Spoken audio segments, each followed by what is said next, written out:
Hello everyone, good morning, good evening, wherever you are in the world. Welcome back to the ESC Scot YouTube channel for another Junior Eurovision related video.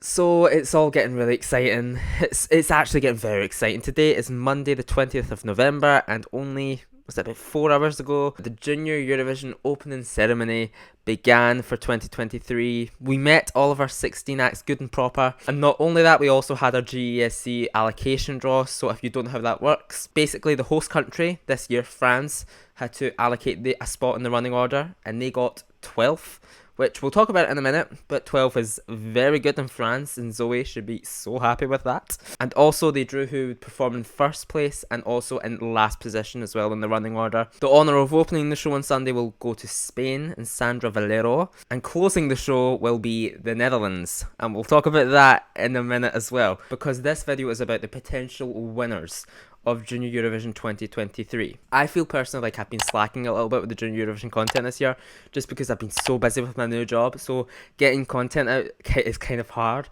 But now I have time off. Today was my last day of work until I leave for Nice, so I'm kind of free to do what I want with content, which is great. And so I thought I'd film a cheeky little video tonight just about who I think might win the contest. We are now very close. I think tomorrow is the first day of rehearsals, so all begins this week, and it's very, very exciting. So I thought I'd better do this video before I start seeing the rehearsals. So let's just jump right into it. A few weeks ago, I put out a video about my top 16. I done it after every entry was revealed. I revealed where they placed in my top, basically.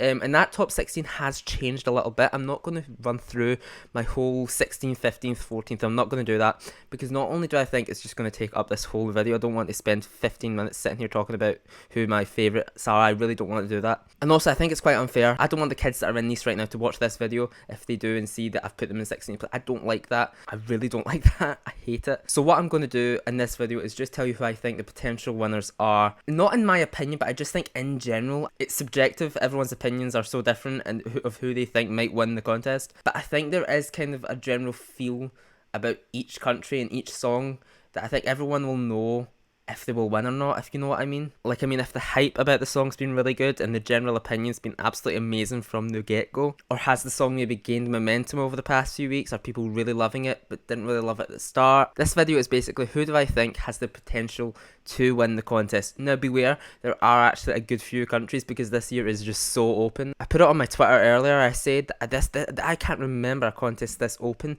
even in normal Eurovision. Just like all the songs are as good as each other, so it's really hard to find a clear front runner, which is exciting. That makes the show exciting. It's going to make the voting even better. It's just going to make it be on the edge of your seat. So let's get into it. I said I was going to get into it 2 minutes ago, but I've just sat here rambling, so let's get into it now. And also, this is in no particular order. Like, the first one that I say is not the one that I think is most likely to win or the least likely to win. I'm just going to say them as they come into my head, because I definitely have a good few. So the first potential winner I'm going to talk about is France. Zoe Claujour with the song Cœur. What a song. What a banger. I think it's undeniably the catchiest song we have this year. There are lots of catchy songs this year. I think every up-tempo song has a catchiness to it. This just outweighs the rest. It's just so unbelievably catchy. It's the I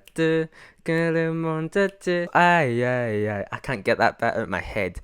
I love it. And obviously France is just so well known for doing so well in Junior Eurovision. They are a powerhouse at it. They just know how to send good entries. They know how to stage their entries. They know how to send good singers. They are powerhouses. They are so good at it, and I don't see why this year will be any different. And even though they are hosting, there is maybe a kind of general opinion that they don't want to host again. They don't want to win again. They don't want that opportunity to spend millions and millions and millions on another contest next year. But I don't actually think that's the case this year. I think they're wanting to win again. They're wanting to do a Poland. They are really striving for a double win, which would be great. I would love to see that. France is definitely high in my top, and I would be absolutely ecstatic if it won. It just has so much potential, and if they stage it well, and it's also in the 12th position in the running order, it's the perfect place to be in the running order if you want to win. Yeah, there's really nothing more I can say. I think this has so much potential, and I wouldn't be surprised if this won. And also, if it did win, I don't think we'd be seeing many, oh, this is a fix, they fixed this, it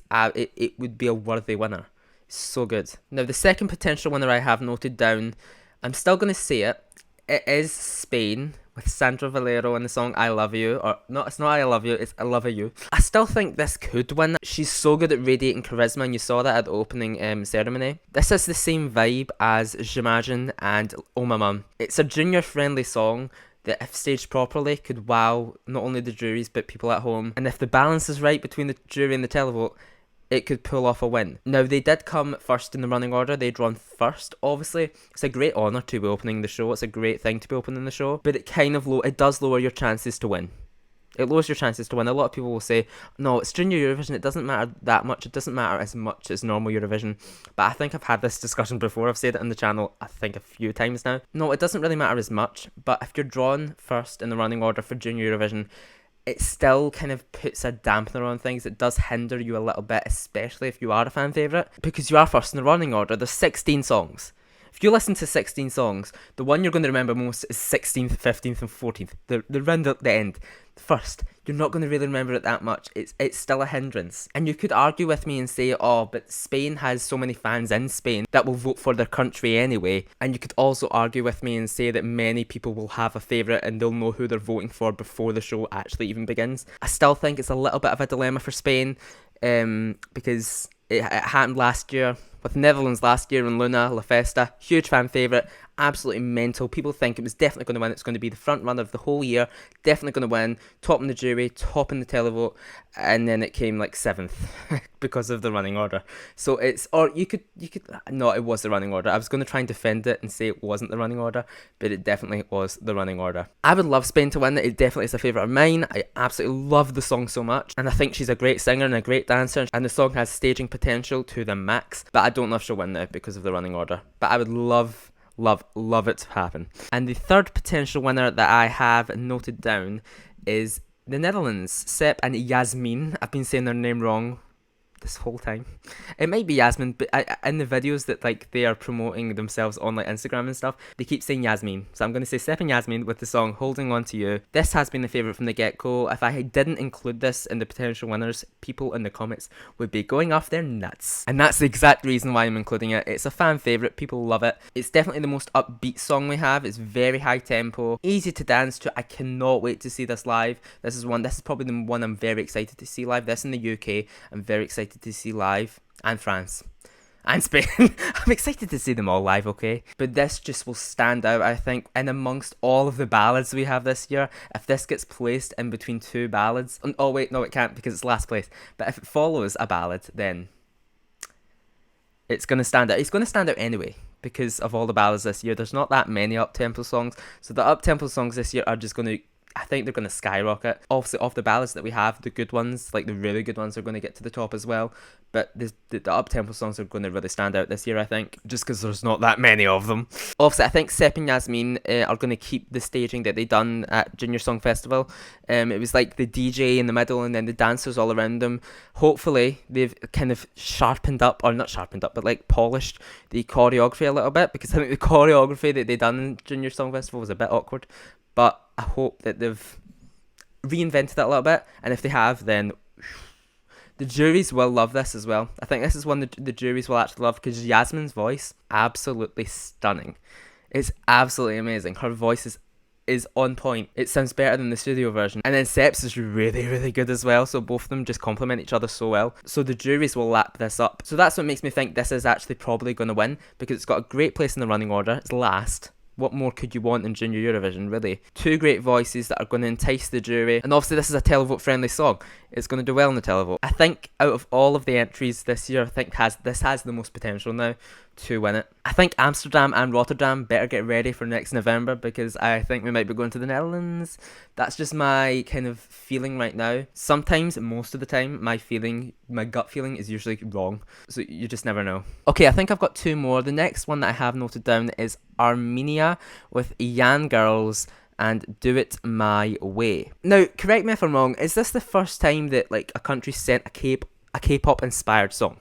Because if it is, then this is clearly going to stand out. Oh, it's going to stand out anyway. This is just everything you would want in a Junior Eurovision song. The choreography is great. They've been practicing their choreography. If you look on their Instagram, they're always in a dance studio.